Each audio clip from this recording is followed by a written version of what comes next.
semua keadaan jiwa kita, hati kita, perasaan-perasaan kita sudah lebih dulu bahkan pernah dirasakan oleh Nabi Muhammad SAW. Kalau Anda pernah gelisah, Nabi dulu pernah gelisah. Kalau Anda bahagia, Nabi juga pernah bahagia. Kalau Anda merasakan kekhawatiran, Nabi dulu pernah khawatir.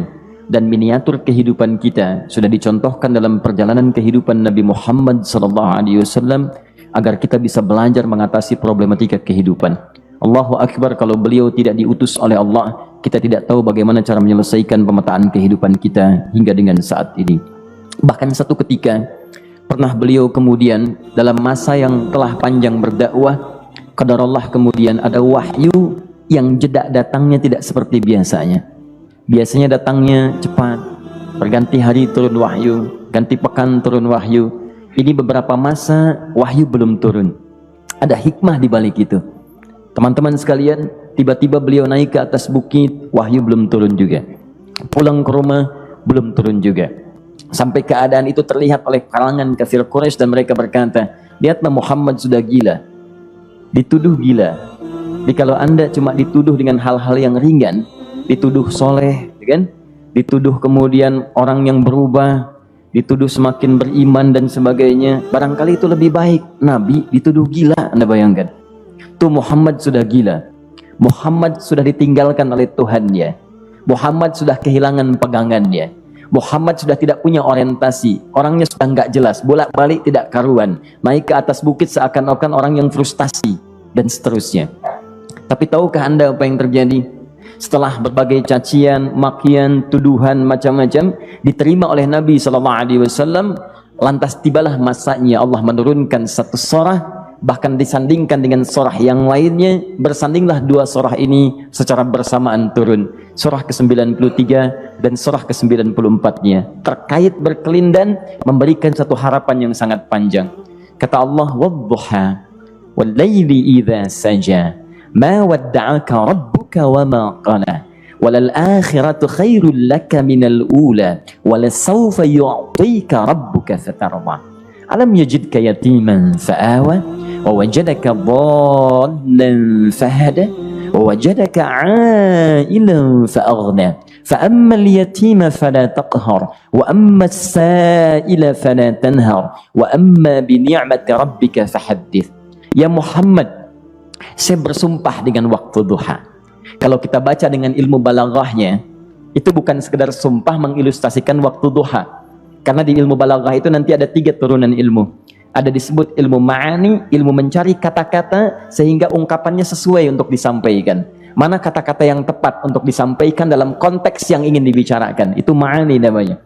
Kemudian setelahnya ada ilmu bayan, bagaimana mengemas kosakata yang bagus ini sehingga bisa disampaikan dengan jelas, orang tidak bingung menerimanya, paham maksudnya.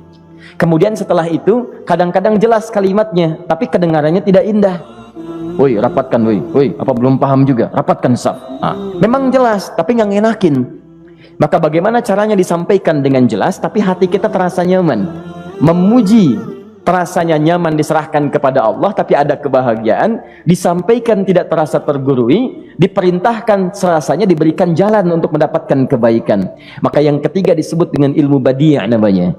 Ilmu menghiasi kalimat yang disampaikan sehingga terasa dengan nikmat. Turunannya nanti ada majaz namanya. Mengambil sebuah kalimat yang untuk diposisikan pada kalimat yang nyaman disebut dengan kinayah turunannya. Maka teman-teman, kata Allah, wadduha, diterjemahkan demi waktu duha, bukan sekedar waktu duha, karena duha itu ada cahaya yang indah, dirasakannya enak. Antum keluar waktu duha kan enak tuh, berjemur, kata orang Sunda moyan gitu kan, datang, bahkan sampai dianalisis ada vitamin D-nya bisa terasakan ya. Kemudian setelah itu ada kenikmatan, enak suasananya, seakan-akan dunia milik sendiri, yang lain numpang. Wah, nyaman keluar itu. Baik, jadi wadduha itu ingin bersumpah mengilustrasikan waktu kenyamanan yang pernah dilalui. Kalau dalam bahasa tafsir yang luasnya, saya bersumpah Muhammad, demi segala kenikmatan yang pernah engkau rasakan dalam hidupmu, seperti engkau merasakan cahaya duha itu. Engkau pernah senang, saya bersumpah dengan kesenanganmu. Engkau pernah tenang, saya bersumpah dengan ketenanganmu. Engkau pernah nyaman, saya bersumpah dengan kenyamanan yang pernah engkau rasakan.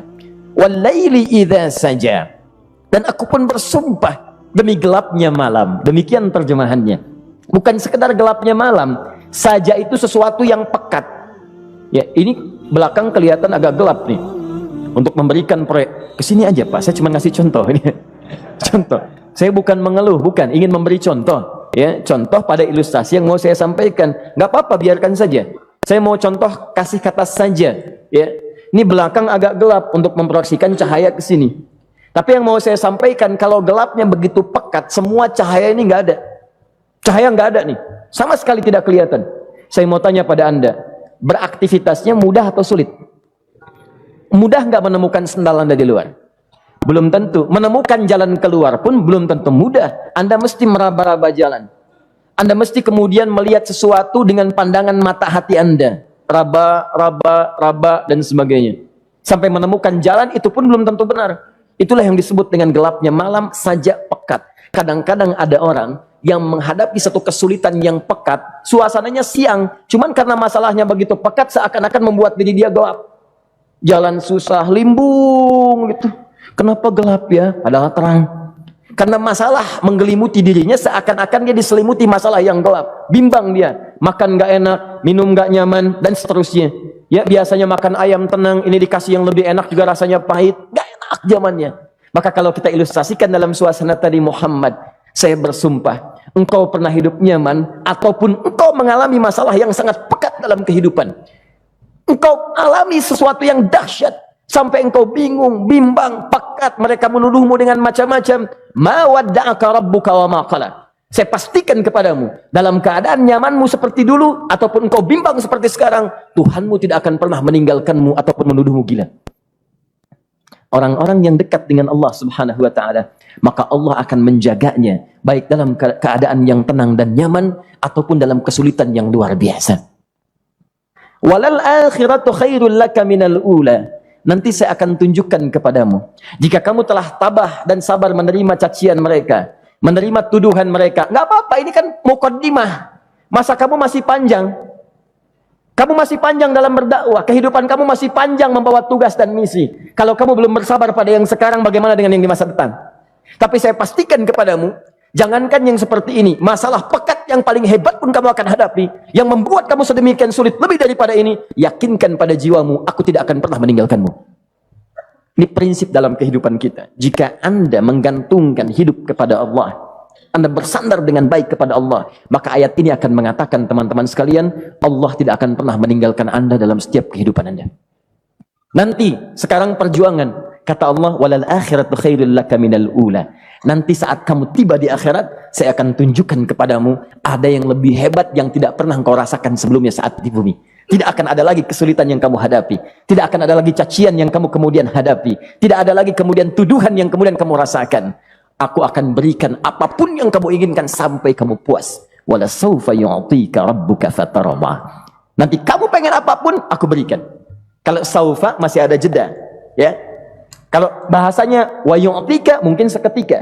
Tapi ketika mengatakan saufa, artinya bukan saat ini Muhammad. Sekarang pun aku berikan, tapi nanti yang di akhirat aku berikan sampai kamu merasa puas. Ayo minta apa saja. Hadir, hadir, hadir, hadir. Tapi yang paling indah, kalau kamu tidak percaya, alam yajidka yatiman fa'awa. Cobalah ingat, kalau sekarang sedang susah, coba ingat dulu. Bukankah saat kamu yatim, aku yang merawat sampai kamu tidak merasakan kegelisahan itu? Lahir bapak tidak ada, aku cukupkan dengan kakek. Kakek meninggal, aku hadirkan ibu dan paman hadir di sekitaranmu. Ibu meninggal, ada kakek. Kakek meninggal, ada paman. Dan Khadijah hadir di sekitaranmu. Bukankah aku rawat pada saat itu? Wajadaka dhallan fahada. Kamu sedang bingung, sedang susah, bukankah sering aku berikan petunjuk kepadamu? Wajadaka ailan fa'aghna. Kamu merasakan kesulitan, lahir dalam keadaan yatim, tidak ada pendukung, maka aku jadikan kaya. Bukankah saat kamu menikah dengan Khadijah, aku tambahkan lagi pendukung untuk misi dakwahmu? Ini pesan dalam Al-Quran. Kalau Anda sedang merasa susah, kalau ingin menenangkan diri, ingat-ingat yang baik-baik yang dulu. Kalau Anda sedang jatuh dalam bisnis, ingat-ingat saat Anda meningkat dalam bisnis Anda. Allah tidak pernah tinggalkan Anda. Mungkin ini ujian untuk membuat Anda lebih hebat lagi di masa depan. Kalau Anda tidak tahan bantingan yang sekarang, bagaimana Anda bisa mengatasi pelintiran yang akan datang? Karena dalam kehidupan bukan cuma dibanting. Anda mungkin mengalami penyingkiran, penyungkuran, lipatan, guntingan, bantingan, macam-macam. Jikalau satu gaya belum bisa Anda atasi, bagaimana Anda bisa berharap mendapatkan turunan yang lainnya? Selalu ingat bahwa jika hidup Anda ingin tampil gaya, Anda harus merasakan tekanan dalam kehidupan. Karena F selalu berbanding lurus dengan P, hukum Pascalnya. Gaya berbanding lurus dengan tekanan. Orang yang ingin tampil gaya dalam kehidupan, maka dia mesti siap menghadapi tantangan-tantangan hidup yang diatasi. Turun ayat. Sampai ujungnya. Jikalau kamu sudah begini lagi, jangan pernah kamu membentak orang lain. Jangan pernah merendahkan orang lain. Karena Allah pun menjaga setiap hamba sepanjang ia mendekat kepadamu. Setelah itulah turun kemudian surah Al-Insyirah. Alam nashrah laka sadrak. Antum kenal Nabi Musa? Baik. Tapi agak lumayan lah. Tadi saya di Soreang kenal Fir'aun. Di sini Musa. Baik, alhamdulillah. Perhatikan ya, dahsyatnya pemberian Allah kepada Nabi Muhammad SAW. Nabi Musa alaihi salam, dan sering kali kita bacakan untuk memohon kepada Allah. Rabbi syrahli sadri. Perhatikan baik-baik. Ini keunggulan Nabi Muhammad SAW dibanding Nabi Musa alaihissalam. Dua-duanya Nabi, Rasul, tapi masing-masing punya keistimewaan. Musa, Nabi, berdakwah, memohon kepada Allah kelapangan hati. Rabbi syrahli sadri. Ya Allah, tolong lapangkan hatiku nih. Kenapa mesti lapang? Karena pasti Musa merasakan nih. Saya tahu betul karakter Fir'aun. Belum apa-apa sudah memaki. Kalau orang yang hatinya tidak lapang, tidak akan tahan dengan makian, keluarlah kemudian balasan yang tidak digambarkan sebelumnya. Fir'aun itu kasar. Kasarnya bukan sekedar kasar, bahkan saking kasarnya bisa berujung pada eksekusi kematian. Saya contohkan tadi di sore yang ini, saya nggak suka dengan rambutnya nih, kata Fir'aun. Bukan nyuruh-nyukur mas, tolong pisahkan kepala dari badannya. Gitu gayanya tuh, Fir'aun. Ya. Bukan nggak ngenakin, susah dengan Fir'aun itu. Jadi kalau belum apa-apa datang Musa ke situ, hatinya tidak seluas samudra, hatinya tidak lapang, cuman seluas gelas, tidak akan sabar menerima cacian Fir'aun. Begitu datang dicaci, dasar anak gak tahu diri, gak tahu malu, sudah saya rawat begini. Ya Allah, saya bosan dengarnya, matiin aja sekarang. Musa Nabi berdoa dikabulkan. Cuman kalau Fir'aun kemudian ajalnya misal wafat pada saat itu, tidak akan jadi contoh kepada kita untuk kekinian. Bagaimana orang yang bebal untuk bertobat kepada Allah Subhanahu wa taala. Bagaimana penyimpangan dalam kedudukan. Bagaimana dia kemudian akrab dengan pengusaha yang gelap. Di pengusaha gelap berpartner dengan penguasa zalim. Sudah ada dari dulu. Pengusahanya disebut dengan Qarun. Kemudian mohon maaf, ya, yang pemimpinnya disebut dengan Fir'aun. Tokoh intelektualnya disebut dengan Haman. Makanya cerita ini komplit di Quran. Sudah ada. Di setiap persoalan dalam kehidupan masyarakat disebabkan tiga hal yang berkolaborasi. Kalau bukan penguasa zalim, berpartner dengan pengusaha gelap, ditopang oleh intelektual yang sembrono. Itu persoalan. Jadi kalau ada sekarang intelektual menyalahgunakan kepintarannya, dia terlambat, sudah ada Haman dulu. Dan gak usah bersaing, dia bisa bikin piramida, Anda belum tentu bisa membuatnya. Kalah Anda, masih kalah hebat. Ya, jadi kalau dititipkan sesuatu, jangan disimpangkan. Yang ingin saya sampaikan, Musa mengatakan Rabbi syrahli sadri. Nabi berangkat berdoa dikabulkan oleh Allah. Nabi Muhammad belum minta turun ayat. Alam nashrah laka sadrak. Yang ini minta Rabbi syrahli sadri. Nabi Muhammad alam nashrah laka sadrak. Muhammad mulai dari peristiwa sehingga engkau akan lebih sabar lagi menerima tantangan-tantangan dakwah. Mulai sejak itu jangankan dimaki, dilempar batu di Taif. Dari Mekah pergi ke Taif. Dengan Zaid kemudian. Sampai di Taif mendapatkan sesuatu yang tidak dibayangkan sebelumnya. Kalau cuma dihentikan saat mengajar, wajar. Ini dilempari batu. Anda bayangkan? Bisa kebayang nggak? Lempari batu tuh. Dilempar. Zaid jadi tameng, berdarah-darah, kemudian mundur. Mundur, beristirahat di bawah tepian pohon. Begitu beristirahat, datang malaikat penjaga dua gunung. Turun malaikat. Dengan kesal mengatakan, Ya Rasulullah, mud yadaika ilas sama. Ya Rasulullah, angkat tanganmu ke langit, minta kepada Allah, aku angkat dua bukit di Taif, aku himpit keduanya mereka. Aku himpit penduduk Taif dengan dua bukit itu. Apa jawab Nabi? Karena sudah mendapatkan kelapangan, ketenangan, belajar dari peristiwa-peristiwa tadi, indah jawabannya. Lah, katanya, tolong jangan lakukan. Innahum qaumun la ya'lamun. Mereka belum paham saja. Mereka belum mengerti. Tolong jangan lakukan. Aku bermohon kepada Allah. Boleh jadi nanti di masa depan akan ada hamba-hamba terbaik yang lahir dari bumi Taif ini. Kemudian beliau berkata, Rabbi, ila man takilluni?